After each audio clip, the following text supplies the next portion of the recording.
নমস্কার বন্ধুরা, বাংলার ইনভেস্টর ইউটিউব চ্যানেলে আপনাদের সবাইকে স্বাগত জানাই। চ্যানেলে প্রথমবার এসে থাকলে চ্যানেলটা অবশ্যই সাবস্ক্রাইব করে রাখবেন। তো বন্ধুরা, আজকের দিনে অনেকদিন পর মার্কেটে একটা খুব ভালো র্যালি দেখতে পাওয়া গেছে। প্রতিটা ইন্ডাইসিস এবং তার সঙ্গে সঙ্গে বেশিরভাগ স্টক আজকের দিনে খুবই ভালো পারফরমেন্স দেখিয়েছে। যেমনটা দেখতে পাচ্ছেন, এই যে নিফটি ফিফটি, এটা আজকের দিনে 2% বেড়ে বন্ধ হয়েছে। এই 461 পয়েন্ট বেড়েছে। তারই সঙ্গে সঙ্গে বিএসসি সেন্সেক্স এখানে 2.30% কাছাকাছি তেজি ছিল, এবং এই নিফটি ব্যাংক এটা দেখতে পাচ্ছেন প্রায় 3% কাছাকাছি বেড়ে বন্ধ হয়েছে। এবং যদি বিভিন্ন ইন্ডাইসিস গুলো দেখেন, নিফটি ফিফটি তো দেখলেনি, এই 2% বাড়া। নেক্সট ফিফটি দেখুন 2.38% বেড়েছে। নিফটি ব্যাংক প্রায় 3%, ফাইন্যান্সিয়াল সার্ভিস 3.15% বেড়েছে। মিড ক্যাপ সিলেক্ট বেড়েছে 2.73%। এরপরে 100, 200, 500 এইগুলোতে দেখতে পাচ্ছেন 2% এর ওপরে তেজি ছিল সবেতেই। তারপরে এই মিড ক্যাপ 50, মিড ক্যাপ 100 এইগুলো প্রায় 2.5% কাছাকাছি বাড়া। এবং যদি স্মল ক্যাপের কথা বলি, এই স্মল ক্যাপ 50 এবং এই স্মল ক্যাপ 100 এইগুলো দেখতে পাচ্ছেন দুটোই প্রায় 2.5% কাছাকাছি বেড়ে বন্ধ হয়েছে। এবং এদের মধ্যে যে নেগেটিভ পারফরমেন্স করেছে ইন্ডেক্সটা দেখতে পাচ্ছেন, এটা কিন্তু কোনো শেয়ারের ইন্ডেক্স নয়, এটা হচ্ছে ইন্ডিয়ার ভলিটিলিটি ইন্ডেক্স। অর্থাৎ মার্কেটের এই স্টেবিলিটি কতটা কি রয়েছে সেটা এই ইন্ডেক্সটা বুঝিয়ে দেয়। এই ইন্ডিয়ান ভিক্স এটা যত নিচে থাকবে তত আমাদের মার্কেটের জন্য ভালো, মার্কেটের স্টেবিলিটি ভালো থাকে, এবং যত বেশি ওপরের দিকে উঠবে মার্কেটের ভলিটিলিটি তত বেশি বাড়বে। তো এরকম আরো যদি বিভিন্ন ইন্ডেক্সেস দেখেন, দেখতে পাচ্ছেন সবই কিন্তু এই সবুজেই বন্ধ হয়েছে, বেশিরভাগই প্রায় 2 থেকে 3% কাছাকাছি বাড়া। এবং ওভারঅল মার্কেট ব্রেথও দেখতে পাচ্ছেন অনেকদিন পর খুব ভালো হয়েছে।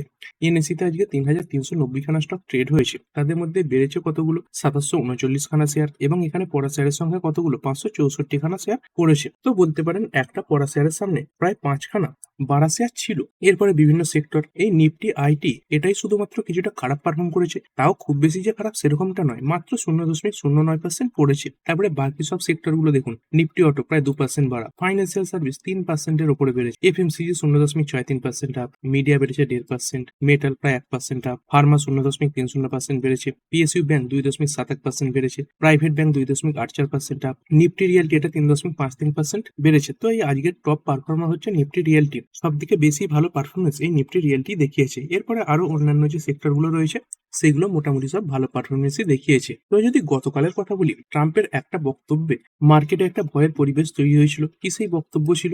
ডোনাল্ড ট্রাম্প গতকাল বলে দিয়েছিলেন যে ইরানের উপর একটা বড়সড় অ্যাটাক তিনি করবেন, এবং তারই সঙ্গে সঙ্গে খার্ক আইল্যান্ড এটাকে তিনি দখল করে নেবেন। Will be taking Kharg island tonight. তো এরকমটা হলে এই যে টেনশন সেটা আরো বেশি বাড়তে পারতো। কিন্তু তারপরে তিনি কি বলেছেন দেখতে পাচ্ছেন, Trump Sage he has cancelled strikes on Iran. অর্থাৎ ইরানের উপর তিনি যে স্ট্রাইক করবেন বলেছিলেন সেটাকে তিনি ক্যান্সেল করলেন। সিগন্যালস মুভ টুয়ার্ডস ডিল, অর্থাৎ একটা ডিল আসতে পারে এরকমই সংকেত তিনি দিয়েছেন। মানে ব্যাপারটা কি বুঝতে পারছেন? সেই 7th এপ্রিল আমরা যেমনটা দেখেছিলাম মার্কেটে, যেমন নিউজ দেখা গিয়েছিল সেই জিনিসই হলো, মার্কেটের পারফরমেন্সও তেমনই দেখা গেল। তো কি হয়েছিল এই এপ্রিলের 7 তারিখে? তো এই এপ্রিলের 7 তারিখে ডোনাল্ড ট্রাম্প হুমকি দিয়েছিলেন যে a whole civilisation will die tonight. একটা বড়সড় অ্যাটাকের হুমকি তিনি দিয়ে দিয়েছিলেন। তিনি এটাই বলছিলেন একটা গোটা সিভিলাইজেশনের মৃত্যু হবে। কিন্তু সেদিনই আমরা কি দেখেছিলাম? সেদিনই কিন্তু এই ডোনাল্ড ট্রাম্প এই ইরানের সঙ্গে 2 সপ্তাহের একটা সিজফায়ার ঘোষণা করে দিয়েছিলেন, এবং তারপর দেখেওছিলাম মার্কেট কিভাবে বেড়েছিল। তো সেই একই জিনিস আমরা আজকেও কিন্তু দেখতে পেলাম। একটা বড় হুমকি তিনি দিয়েছিলেন, এবং তারপরে আবার পজিটিভ কথাবার্তা তিনি বলেছেন। এবং ইরানের স্টেট মিডিয়া তারাও এটা বলছে কি, proposed Iran US deal would reopen state of Hormuz. তো যে প্রস্তাবটা সামনে রাখা হয়েছে সেখানে স্টেট অফ হরমুজ এটা ওপেন করা হতে পারে, এবং তারই সঙ্গে সঙ্গে ইরানের উপর বিভিন্ন অয়েল স্যাংশন লাগিয়ে দেওয়া হয়েছে সেগুলো তুলে দেওয়া হতে পারে। তো এটা কারা বলছে? ইরানের স্টেট মিডিয়া বলছে। তো এটা একটা বিশ্বস্ত মিডিয়া, এটাকে মার্কেট বিশ্বাস করেছে। তবে বরাবরই আমেরিকার একটা দাবি ছিল কি, যে ইরান তারা এই যে ইউরেনিয়াম এনরিচমেন্ট এটা চালিয়ে যেতে পারবে না, কোনো ইউরেনিয়াম অস্ত্র তাদের কাছে থাকবে না। কিন্তু এই ব্যাপারে দেখতে পাচ্ছেন ইরান কোনো কথাবার্তাই বলেনি। Iran insist on uranium enrichment despite Trump's optimism over deal. মানে ডোনাল্ড ট্রাম্প যদিও তিনি ডিলের কথা বলছেন, তবুও কিন্তু ইরান তারা এই যে ইউরেনিয়াম এনরিচমেন্ট এটা চালিয়ে যাবে এই কথাই তারা বলছে। এবং এই ব্যাপারটা নিয়ে মূলত এই যে সমস্যা সেটা তৈরি হয়েছিল। এইখানে এই যে ইসরায়েলের প্রাইম মিনিস্টার রয়েছেন নেতানিয়াহু, তিনি কি বলছেন? Trump and I agree completely that Iran can not have nukes. অর্থাৎ এই ইরানের কাছে নিউক্লিয়ার থাকতে পারে না, এরকমটাই ডোনাল্ড ট্রাম্প এবং নেতানিয়াহু এরা দুজনে ঠিক করেছেন। এবং তিনি এটাও কি বলছেন, as long as I am PM it would not. মানে যতদিন এই নেতানিয়াহু তিনি এই পিএম পদে থাকবেন ততদিন তিনি এই ইরানের কাছে এই যে নিউক্লিয়ার অস্ত্র সেটা থাকতে দেবেন না। মানে ইরান তারা তাদের দিক থেকে বলতে চাইছে তারা এই নিউক্লিয়ার অস্ত্র তৈরি করবেই, নিউক্লিয়ার এনগেজমেন্ট চালিয়ে যাবে। অন্যদিকে ট্রাম্প এবং নেতানিয়াহু এরা বারবারই কিন্তু বলছে ইরানের কাছে নিউক্লিয়ার অস্ত্র থাকতে পারে না। তো এই ব্যাপার নিয়ে কিন্তু মেন সমস্যা। তবে যেহেতু ডোনাল্ড ট্রাম্প একটা পজিটিভ কথাবার্তা বলেছে, বলেছেন, একটা বড় অ্যাটাক করবেন বলেছিলেন, সেটা ক্যান্সেল করেছেন, তারই সঙ্গে সঙ্গে ডিলের কথা বলছেন। এইসব কিছুর কারণে গতকাল আমেরিকান মার্কেটে একটা ভালো র্যালি আমরা দেখতে পেয়েছিলাম। এইখানে যদি এই ডাও জোন্সের কথা বলি, এই গতকাল 11th জুন এখানে দেখতে পাচ্ছেন ডাও জোন্স প্রায় 2.25% কাছাকাছি বাড়া ছিল। তারই সঙ্গে সঙ্গে যদি নাসডাক কম্পোজিটের কথা বলি, এই নাসডাক কম্পোজিটে মোটামুটি প্রায় 2.5% কাছাকাছি তেজি ছিল। এবং যদি আজকের দিনে ডাও জোন্সের ফিউচার্সের কথা বলি, এটা দেখতে পাচ্ছেন আজকের দিনেও ভালো তেজি দেখাচ্ছে বর্তমানে। এবং এই নাসডাক ফিউচার্স এটাও দেখতে পাচ্ছেন বেশিরভাগ সময় সবুজেই ছিল, যদি এখন কিছুটা লাল নিশানে চলে এসেছে, খুব বেশি যে পতন সেরকমটা নয়। তো এই আমেরিকান মার্কেটের ডাও জোন্স, নাসডাক গতকাল ভালো পারফর্ম করেছিল, তারই সঙ্গে সঙ্গে এই যে ডাও জোন্সের ফিউচার্স রয়েছে সেটাও ভালো পারফর্ম করেছে। তো এইসব কিছুর ইম্প্যাক্ট আমাদের মার্কেটে পড়েছে। তবে শুধুমাত্র ডোনাল্ড ট্রাম্পের যে কথাবার্তা সেটা বিশ্বাস করলেই হবে না, ইরান তাদের দিক থেকে অফিসিয়ালি কি বলতে চাইছে সেটাও দেখতে হবে। তো ইরান বর্তমানে কি বলছে দেখতে পাচ্ছেন, Trump claims peace deal approved. Donald Trump তো বলছেন এই পিস ডিল এটা ইরান অ্যাপ্রুভ করে নিয়েছে, কিন্তু এই তেহরান বা ইরান এরা কি বলছে, ইরান সেজ নট সো, মানে এখনো পর্যন্ত এই যে ডিল সেটা কিন্তু ফাইনালাইজড হয়নি। এবং কোন মিডিয়া প্রথম প্রকাশ করেছিল যে ইরানের সঙ্গে আমেরিকার একটা ডিল হয়ে গেছে, এই যে স্টেট মিডিয়া এরা প্রকাশ করেছিল। তো এই স্টেট মিডিয়া এদেরকে আবার এই ইরানের যে ফরেন মিনিস্ট্রির স্পোকপারসন তিনি বলে দিয়েছেন কি no agreement has been finalised. Iran কিন্তু তাদের দিক থেকে বলছে এই যে ডিল সেটা ফাইনালাইজড হয়নি, মানে কথাবার্তা চলছে। তো ইরান কি কি দাবি রেখেছে আমেরিকার কাছে দেখতে পাচ্ছেন, Iran wants 50% of frozen assets released আপন সাইনিং ডিল, মানে ডিল সাইন করার আগেই এই যে আমেরিকা ইরানের যে বিভিন্ন অ্যাসেট গুলো ফ্রিজ করে রেখে দিয়েছে তার 50% রিলিজ করে দিতে হবে, তারপরে তারা এই ডিল করবে। আর এই ডিলে কি বলা হয়েছে দেখতে পাচ্ছেন, ইরানের যে মেহের নিউজ এজেন্সি তারা এটা পাবলিশ করেছে, it will keep the state of Hormuz under Iranian control, মানে স্টেট অফ হরমুজের কন্ট্রোল এটা ইরানের কাছেই থাকবে। Will promise Iran 300 billion in reconstruction money in addition to an immediate cash transfer $24 billion. এবং তারই সঙ্গে সঙ্গে ইরানকে প্রমিস করতে হবে যে এই যুদ্ধে ইরানের যে ক্ষতি হয়েছে সেই ক্ষতিপূরণের জন্য $300 বিলিয়ন তারা দেবে, আমেরিকা দেবে। এবং তারই সঙ্গে সঙ্গে ইমিডিয়েট মানে সঙ্গে সঙ্গে কত দেবে, এই $24 বিলিয়ন। তারই সঙ্গে সঙ্গে দেখতে পাচ্ছেন এই suspension of sanctions and the withdrawal of US force from the Middle East, এবং মিডল ইস্ট থেকে আমেরিকার যে সেনা রয়েছে সেগুলোকে সরিয়ে নিতে হবে। Also a commitment not to bother Iran again about its missiles and proxies and restraining Israel in Lebanon. এবং তারই সঙ্গে সঙ্গে এই কমিটমেন্টও দিতে হবে যে আমেরিকা তারা ভবিষ্যতে ইরানকে আর বিরক্ত করবে না, তারই সঙ্গে সঙ্গে এই যে মিসাইল প্রক্সি এই ব্যাপারে তারা নাক গলাবে না। এবং তারই সঙ্গে সঙ্গে দেখতে পাচ্ছেন এই যে ইসরায়েল লেবাননের উপর অ্যাটাক করছে, সেই অ্যাটাকও যাতে ইসরায়েল বন্ধ করে সেটাও আমেরিকাকে দেখতে হবে। তো ইরান যে ফরেন মিনিস্ট্রি স্পোক পারসন তিনি তো বলে দিচ্ছেন এই ডিল এখনো ফাইনালাইজ হয়নি।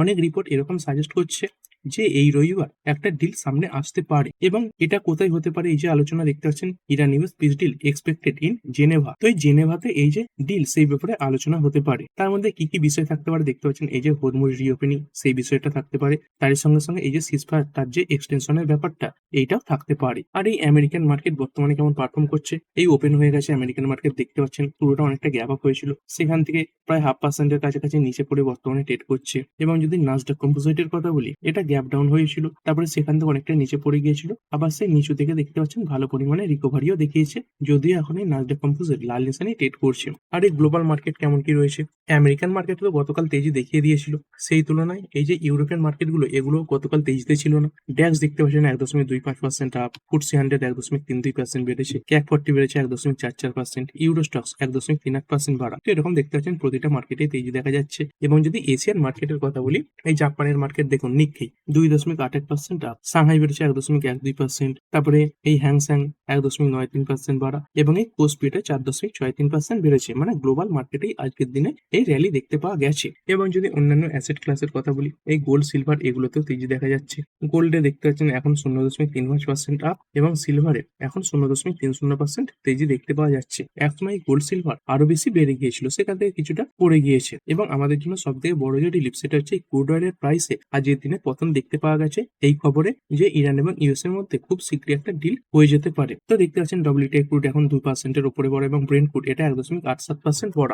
যেই ব্রেন্ট ক্রুড কিছুদিন আগে 120 কাছাকাছি চলে গিয়েছিল, সেটা যে বর্তমানে 90 এর নিচে রয়েছে, এটা কিন্তু আমাদের ভারতীয় মার্কেটের জন্য অনেকটা স্বস্তির ব্যাপার। কিছুদিন আগে যে আরবিআই মনিটারি পলিসি হয়েছিল, সেখানে কিন্তু আরবিআই এটা বলে দিয়েছিল তেলের অ্যাভারেজ প্রাইস এই $95 থাকতে পারে। তো আরবিআই যে একটা অনুমান ছিল তার থেকে অনেক নিচে কিন্তু এই ক্রুড অয়েলের দাম নেমে গেছে। এতে করে কি হবে, ভারতের যে ইকোনমি সেটা অনেক স্ট্রং হবে, এই তেল কেনার যে খরচ সেটা কিন্তু আগের থেকে কমবে। তো এগুলো ছিল মার্কেটের অবস্থা। এরপরে চলুন দেখে নিই কিছু টপ গেনার এবং লুজার। আজকের দিনে টপ গেনার কি, অনেক শেয়ার আজকের দিনে বেড়েছে, অনেক শেয়ার 20% আপার সার্কিট লাগিয়েছে। তারই মধ্যে কিছু শেয়ার যদি দেখেন আইএফসিআই, এটা আজকে 20% আপার সার্কিটে ছিল। তারই সঙ্গে সঙ্গে অথম ইনভেস্টমেন্ট 13.27% আপ। তারপরে টাটা টেলি সার্ভিসেস বা টিটিএমএল, এটা 9.51% বেড়েছে। তারপরে অশোক লেল্যান্ড 9.81% উপরে। এরপরে আবাস ফাইন্যান্সিয়ারিস 5.5% আপ। তারপরে নেটওয়েব টেক, এটা 9.51% বেড়েছে। অ্যাজিস ভোপাক বেড়েছে 8.97%। তারপরে জেবিএম অটো, এটা 5.5% উপরে। আর এরপরে যদি পড়া শেয়ারের লিস্টে দেখি, এই সেম ইন্ডিয়া প্রজেক্ট রয়েছে 3.68% ডাউন। তারপরে পড়েছে নেসলে ইন্ডিয়া 3.23% ডাউন। এবং দেখতে পাচ্ছেন এটা একটা শার্প পতন এসেছে,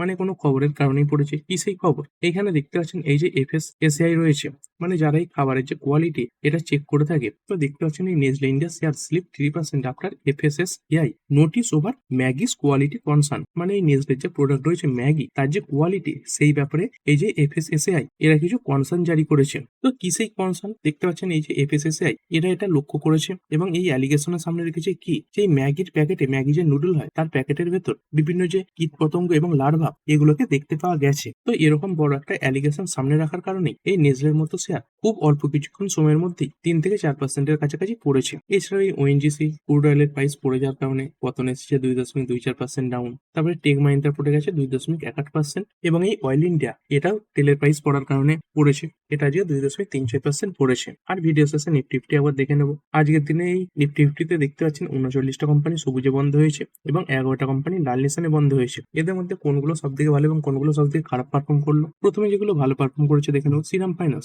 8.10% বেড়েছে। বাজাজ ফাইন্যান্স বেড়েছে 5.68%। এলএনটি বেড়েছে 4.87%। তারপরে ইন্ডিগো, এটা 4.5% আপ। এবং টাটা মোটরস প্যাসেঞ্জার ভেহিকেলস, এটা 4% আপ। আর পড়েছে কোন শেয়ারগুলো? পড়া শেয়ারের মধ্যে দেখতে পাচ্ছেন নেসলে ইন্ডিয়া 3.23% ডাউন হয়েছে, এগুলো সব নিফটি ফিফটির মধ্যে। তারপরে ওএনজিসি 2.24% ডাউন, টেক মাহিন্দ্রা 2.18% পড়া, এসবিআই লাইফ পড়েছে 0.81% এবং টাটা কনজিউমার, এটা 0.71% পড়েছে। তো দেখতে পাচ্ছেন যেখানে একটা টপ গেনার 8% বেড়েছে, সেখানে যে টপ লুজার সেটা আজকে 3% পড়েছে। তো এখান থেকেই মার্কেটের যে স্টেট সেটা পরিষ্কারভাবে বোঝা যাচ্ছে। তো ঠিক আছে বন্ধুরা, আশা করছি ভিডিওটা আপনাদের ভালো লেগেছে। আপনি চাইলে এটাকে লাইক এবং শেয়ার করতে পারেন। আর শেয়ার মার্কেট সংক্রান্ত ডেইলি নিউজ আপডেট পেতে চ্যানেলটা সাবস্ক্রাইব করে রাখবেন এবং পাশে থাকা বেল আইকনটি টিপে অল অবশ্যই সিলেক্ট করে রাখবেন, যাতে পরবর্তী ভিডিওর নোটিফিকেশন আপনার কাছে সময় মতো পৌঁছে যায়। আর হ্যাঁ, ভিডিওটি শুধুমাত্র ইনফরমেশন এবং এডুকেশনাল পারপাসের জন্য বানানো হয়েছে। আমি সেবি রেজিস্টার্ড নই, তাই কোনো প্রকার শেয়ারে কোনো প্রকার বাই, সেল, হোল্ড বা অ্যাভারেজ করার কোনো সিদ্ধান্ত নেওয়ার আগে আপনার যে ফাইন্যান্সিয়াল অ্যাডভাইজার আছে তার সঙ্গে অবশ্যই আলোচনা করবেন। দেখা হচ্ছে পরের ভিডিওতে। ধন্যবাদ।